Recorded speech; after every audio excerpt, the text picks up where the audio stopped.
We tend to have these stereotypes about poverty and violence as somehow rooted in bad choices. But I think what we really need to understand is that poverty and violence is the result of policies that are advantaging some and disadvantaging others. My name is Forrest Stuart, and I'm a sociologist.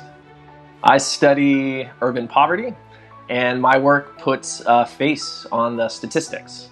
So I show how social and economic and racial inequality really seeps deep into the everyday life of marginalized communities. Down, Out, and Under Arrest is a study that I did in Skid Row, Los Angeles. And it's a study to try and get at what the everyday effects are for living in a criminalized neighborhood. I spent 5 years on the streets of Skid Row, working with organizations, getting to know residents, spending time in shelters. And I think it's really central to my work to get to know folks on an intimate level so that we can really take an empathetic and compassionate look at populations that are typically demonized and stereotyped.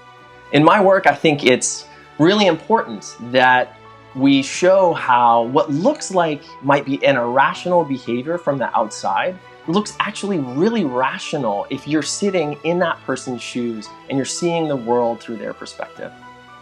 Ballot of the Bullet is about how digital social media and cultural content production online is changing the organization and interactions between gang-associated youth in Chicago on the South Side.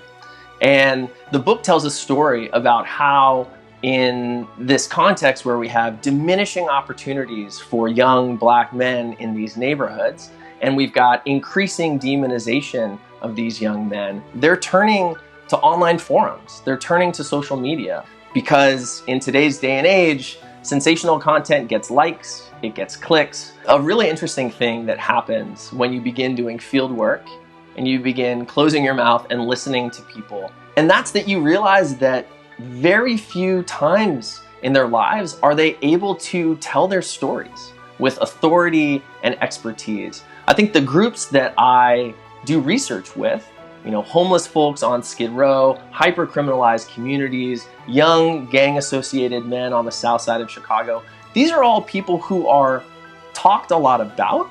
And when we allow them to speak their truth, I think that's the basis of trust, and that's the basis of empathy. And I think that that's why folks allow me and allow ethnographers into their lives, because it's really hard not to tell their story well and properly when we actually give them the time to tell the story how they want to tell it. I want to change the way that we think about young people growing up in violent neighborhoods. And once we begin realizing just how deeply traumatized young people are and how no one should have to experience that, then suddenly we can make a whole lot more and better sense of why we see violence unfolding in the future.